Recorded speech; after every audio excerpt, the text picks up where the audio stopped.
So, did white people make up Black Lives Matter? I mean, everybody who I see is active in Black Lives Matter. Obviously, the dad is white, or the mom's white, but it's mostly like that white dads, black females. And these half people, um, unfortunately, start Black Lives Matter and they agitate for it. This is not to say that they're wrong. But this is a part of the dysfunction. Something obviously backfired. They didn't assimilate in white culture. They just argued to be a part of the liberal feudalist society.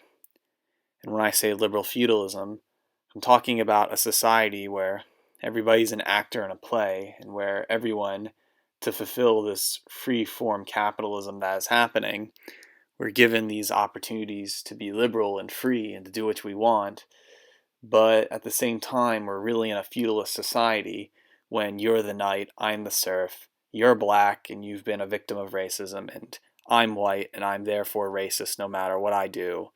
And we play this liberal feudalist game, and basically the only way America's going to work is if liberal feudalism is going to work. And so that's what Black Lives Matter argues for. They want blacks to always be victims, and they want whites paying for that free ride. I sometimes get hopeful for Black Lives Matter because I think of it as a black nationalist party, and I hopefully would like to see a black ethno-state. But when you argue with these people, they always come back and say it has something to do with liberal feudalism. You know, it's unfortunate. I know a black girl that has a white dad, black mom, and she's all for Black Lives Matter, and she has the black touch to her, but she's afraid to associate herself as white is because she knows she has half white privilege within her, and she thinks that's a problem. Amazing. So how can you be this black person in liberal feudalism, but because you're white, you automatically have white privilege? That's a sad, unfortunate fate because that's super liberal feudalism that's so hybrid it doesn't make any sense. And it's unfortunate for the mixed race person to feel that way. I think it's so unfortunate.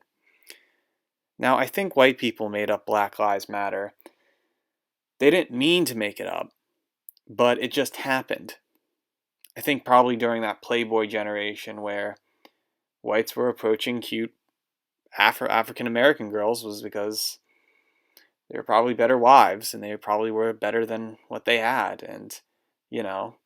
And then unfortunately, in a liberal society, the blacks are told that they're victims all the time. And so, because of tense things, I mean, if you, on the white hand, if you come from a race of Western civ, super intellects, and innovation, and sadly, your mother or father comes from African culture, which is the bipolar opposite of the primitive and animal nature, that completely contradicts Western behavior of the innovation smart.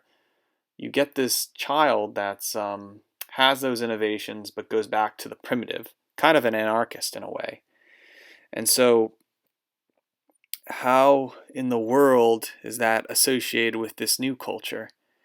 And unfortunate because there's a huge, there's a huge black studies background and history to it. And I will say that I'm pretty sure that along with black studies and the white and black interest is the most controversial pairing ever, period. It's just, sometimes it works out and sometimes it does not. And it seems to me, it reminds me of that book, I think it was White Liberal, Black Redneck, Tom. But I remember another book too, Liberals, Please Stop Helping Us, by another black conservative. You're seeing this kind of way where it goes back to that ethno-nationalism, where ethno-nationalism is right. However, it's sad because people like, I don't want to say names, but a lot of important black figures are basically telling blacks to basically look up to the white man, to basically giving them a free ride and get into liberal feudalism. It's only Malcolm X and Marcus Garvey that say make an ethno-state. And if we are an American society and we include blacks in it, there's no doubt about it that the black-white child, or even black, is a part of our identity. And therefore, I think maybe we should oftentimes listen to rap music or Chicago house music, and we should tune in it on our radio. It's just something Americana about that. But is it for white America? When they just hear the rap music on their radio and they think it's degenerate, or they think it's some kind of Jewish takeover. It's unfortunate because it really is turning into a South African war zone. And it's probably just because of the difference of the races. It's that period. Now, this is about Asian-Aryanism. I'm not going to talk about the white-black divide. I'm going to really talk about what Black Lives Matter is to Asian-Aryanism. Now, Alex von Goldstein, as a co-host on The Stark Truth, jokingly referred to, well, there might be a Negro-Aryanism in the future. And I think that's funny, but I don't... Look, I think that Negro-Aryanism is Black Lives Matter, because it is white people that created Black Lives Matter, because they've reproduced it with black wives, and they've created these mixed-race children that don't associate with white culture or a new culture, but associate back to black, and they completely contradict the normal African American in the streets of anywhere. And even talking about this subject, it seems like I'm talking about if Muhammad is real, or some really religious. I can hear a mile and minute away some black professor is shaming me just for existing on this, but someone's got to talk about it. And if and if you're an atheist to these things, you're more of an unorthodox rebel. But according to Asian-Aryanism, it's exclusively about talking about white male, Asian female, and that relationship. Personally, I love dark skin. I love Ganguro women. I love Gyaru, gal girls. I love the prostitutes from Ikebukuro that dye their skin brown, have blonde hair. I think you have Mana Azumi. Yeah, there's just go in your X videos and write Ganguro and see what comes up. It's really pretty stuff. I mean, it's a whole culture in Japan to basically go after white men, dye your hair blonde, look like an American white girl, but have the attitude of an African American. And you're kind of this hybridized, liberal, cosmopolitan thing with an Asian aesthetic. That's very close to Asian-Aryanism, and I really enjoy that. The picture I show you in this video is basically a Japanese girl, another typical anime, but her skin's brown. Most whites will see black girls as it's just skin color. You know, they say it's all about skin color. Well, I think skin color is erotic, and it's definitely an interesting preference, and I really like dark skin when I see it. But it's not just that about being black. Obviously, if you look at an African American, there are African features. I'm not going to list those, but it's pretty obvious. And if you're putting yourself in that area, you should respect that culture that comes with the background of that. And so if you do it with a black woman, your child will be half African, and maybe you should learn that African stuff. But unfortunately, most of the African stuff was made up by white people and endorsed by black academics, and now we have Toni Morrison? It just doesn't make any sense. It's sad. It's the most controversial coupling ever. And so I just stay away from it, and I just say good Godspeed, good luck. I hope it works out, but right now, at this current stage and area, it's just, you gotta separate that. It's just too controversial. So, accordingly to Asian-Aryanism, I know I'm all for dark-skinned Asians.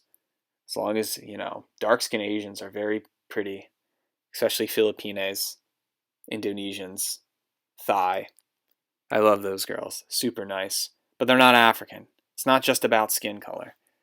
And so, to put this, how do Asian-Aryans approach Black Lives Matter? Well, if Black Lives Matter want to be liberal and they want to be based upon liberal premises, they will play the white person's game, and that's the liberal cosmopolitan. Asian-Aryans already know that's cuckish behavior. And so they might think of us as Asian-Aryans as being Black Lives Matter. No, we don't want to play the liberal feudalist game. We want an ethno-state or some kind of Asian-Aryan community that's away, far away, because we know that white interest has created Black Lives Matter, and it's unfortunate that it has to come down to this. And so it's just an easy escapism for Asian-Aryans, and I wouldn't want Asian-Aryans to be associated with this far-left lunatic party socialist liberation, go protesting out this. You notice all these recent protests against all Trump are just all white people to begin with, so whatever. Nothing bad about that, but you gotta think about what stuff white people like. Proceed with caution. Asian-Aryans have our own thing. Black Lives Matter is a fad, and it's a part of the system. Asian-Aryanism goes out there, and therefore the enemy of Black Lives Matter. Well, I wish there would be more cute. I wish there would be more cute brown-skinned Asian girls like this. I would definitely love to see an Okinawan and brown-skinned Ganguro type of people with some interesting aesthetic. So if you're black and you're really into Asian girls, go after the dark-skinned. Something can happen there. But once again, I hope the Asian culture proceeds. Not that I'm advocating for Negro-Aryanism, but just imagine the girl in this video.